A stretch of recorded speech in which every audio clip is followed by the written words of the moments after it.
Good morning. और सबसे पहले एफएनओ में बीईएल की बात कर लेते हैं। कहीं ना कहीं भारत इलेक्ट्रॉनिक्स के शेयर में आज जेपी मॉर्गन की रिपोर्ट के बाद अच्छा ट्रैक्शन है। 343 के टारगेट के साथ ये वो खरीदी की सलाह दे रहे हैं। लगभग 2% स्टॉक ऊपर है। जेपी मॉर्गन को लगता है कि मार्च 31 तक कंपनी एडिशनल 12,000 करोड़ रुपए के ऑर्डर्स अनाउंस कर सकता है, और जो पीक से 20% का करेक्शन हमने देखा उसके कारण स्टॉक में अभी रिस्क रिवॉर्ड उनको अट्रैक्टिव दिखाई पड़ रहा है।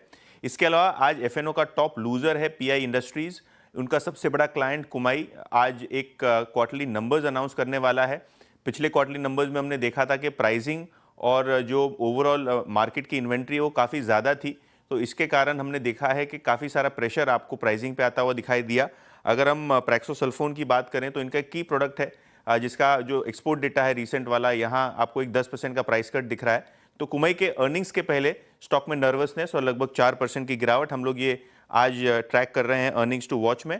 और रेडिंगटन ये एक स्टॉक है जो 52 वीक हाई के आसपास आपको दिखाई दे रहा है। डैम कैपिटल ने यहाँ 285 के टारगेट के साथ खरीदारी की सलाह दी है। और अगर हम रेडिंगटन की बात करें तो जिस हिसाब से कंपनी अपना सॉफ्टवेयर कारोबार भी बढ़ा रही है, ये स्टॉक जो है उनको पसंद आ रहा है। स्टॉक में लगभग 2.5 से 3% की शुरुआती तेजी देखने को मिल रही है। ओके यतिन, शुक्रिया ये सारे के सारे स्टॉक्स रेडार पर रखने के लिए। निफ्टी फिर एक बार सपोर्ट ले रहा है 22,450 से 22,500 के जोन में, और फिर थोड़ी सी यहाँ पर आपको रिकवरी आती हुई दिखाई देगी 22,520 पर। हम इस समय आ रहे हैं यहाँ पर, तो रिकवरी तो है मार्केट में और क्लियरली रिकवरी को रिलायंस लीड कर रहा है। लेकिन अब दो तीन स्टॉक्स और देखते हैं। एक बार वापस रिविजिट करें बीएससी को, Bombay stock exchange. Bombay stock exchange का स्टॉक आएगा आपकी स्क्रीन पर। गौरांग जी, क्या अच्छा मौका मिला बीएससी में? उस दिन जो एनएससी का मूव आया उसके बाद जो गिरा था 4,000 तक आया था, उसी दिन रिकवर हो गया था काफ़ी, तो अब वापस 4300 पर। अमित भाई, मुझे एक बात समझ में नहीं है, क्या दिल बदलने से कंपनी का कामकाज ठप हो जाएगा? गुरुवार हो या फिर सोमवार हो। हाँ ठीक है, सोमवार को लेकर के शायद जो उठापटक है वो हावी हो सकती है, क्योंकि 2 दिन की छुट्टी के बाद सोमवार पहला दिन होता है। लेकिन मैंने एक बात हमेशा कही है अनुज भाई, इस क्षेत्र को लेके, भारत के शेयर बाजार और उससे जुड़ी हुई कंपनियां, अगर भारत का शेयर बाजार अच्छा करता है तो ये सब कंपनियां भी अच्छी करेगी। बीएससी एक बहुत ही बड़ी कंपनी है, हालांकि ये राय नहीं है, लेकिन मैं कंपनी और क्षेत्र के बारे में बात कर रहा हूँ। मेरे ख्याल से जिस प्रकार से धीरे धीरे करके निवेशकों की संख्या बढ़ रही है, डिपॉजिटरी अकाउंट्स बढ़ रहे हैं, वॉल्यूम्स आने वाले भविष्य में बढ़ेंगे, और अगर थोड़े समय के बाद स्थिरता आ जाती है बाजार में, अंतर्राष्ट्रीय संकेत जो नकारात्मक है, जो कि आ सकती है हमें लग रहा है, और अगर आपके पास ये विचारधारा है कि 3-5 साल 8 साल भारत का शेयर बाजार अच्छा करेगा, तो ये सब कंपनियां भी स्वाभाविक है बहुत ही शानदार रुझान लेकर के आएगी। ओके, बीएससी और सीडीएसएल, कैम्स, ये 2-3 पॉकेट्स जो आज अच्छा कर रही हैं। और सेंक क्या हो रहा था उसमें? जुबिलेंट फूड्स था, श्रीराम फाइनेंस बैकफुट पे था आज। उसके बाद एमजीएल और जोमेटो बैकफुट पे है। जोमेटो आपके स्क्रीन पे आएगा जहाँ पे सॉफ्टनेस है। यस, ये अभी तक सक्सीड नहीं हो पाया अपने 200 डे एक्सपोनेंशियल उसको पार करने में।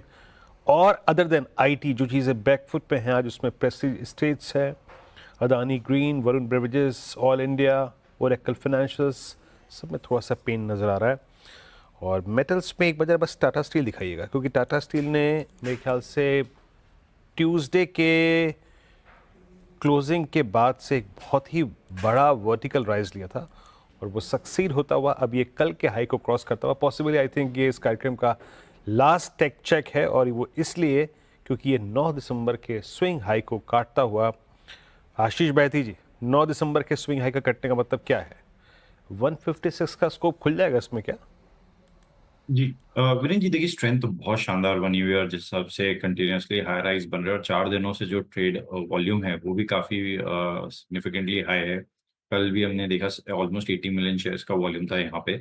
तो स्टॉक वेल प्लेस्ड है, ओपन इंटरेस्ट भी बढ़ रहा है इसमें, तो 156 एंड 159 तक का जोन अब इसमें खुल चुका है, और वहां तक ये जा सकता है। तो जिनके पास भी लॉन्ग है बने रहे 156 के टारगेट्स के लिए, फर्स्ट टारगेट, 159 के सेकंड टारगेट के लिए। कोई डिप आता है तो उसमें भी लॉन्ग जाने की सलाह है, लेकिन एक स्टॉप लॉस जरूर 148 का मेंटेन करें। क्लियरली मार्केट फाइट कर रहा है लोअर लेवल से, अच्छी रिकवरी बार बार मार्केट दिखा रहा है। और आज खैर ऑटोज़ ने पार्टिसिपेट किया है। रिलायंस एकदम डे हाई पर इस समय ट्रेड करता हुआ, तो रिलायंस में मोमेंटम अच्छा है। और एक बार आप लेकर आइए HDFC बैंक, क्योंकि अगर यहाँ पर रिवर्सल आया तो ये होगा मार्केट के लिए बड़ा पॉजिटिव। अभी अभी HDFC बैंक ने डे हाई लगाया और लास्ट के जो 10 मिनट की रिकवरी आई निफ्टी और बैंक निफ्टी में, वो पूरी लीड की HDFC बैंक ने।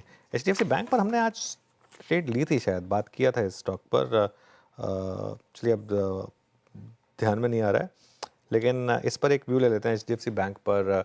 बहती जी, HDFC बैंक। जी देखिए ग्रीन में आया है और जहां हम देख रहे हैं आईसीआईसीआई और कोटक में अभी भी काफी प्रेशर है। एचडीएफसी लीड कर रहा है पूरे बैंक निफ्टी के मूव को, तो स्ट्रेंथ यहाँ पे जरूर है। और 200 एमआ के आसपास में जिस हिसाब से कंसोलिडेशन कर रहा है अभी, मुझे लग रहा है वेल प्लेस्ड है 1720 तक का जोन दिखाने के लिए, तो खरीदारी की सलाह रहेगी। लेकिन 1675 का स्टॉप लॉस जरूर मेंटेन करें इसमें।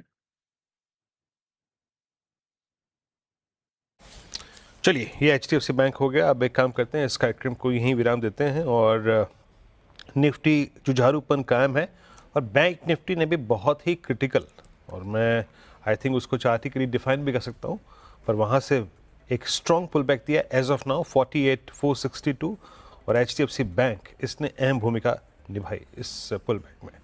अनुज। बिल्कुल। चलिए अब आप लोगों के लिए एक और अच्छी खबर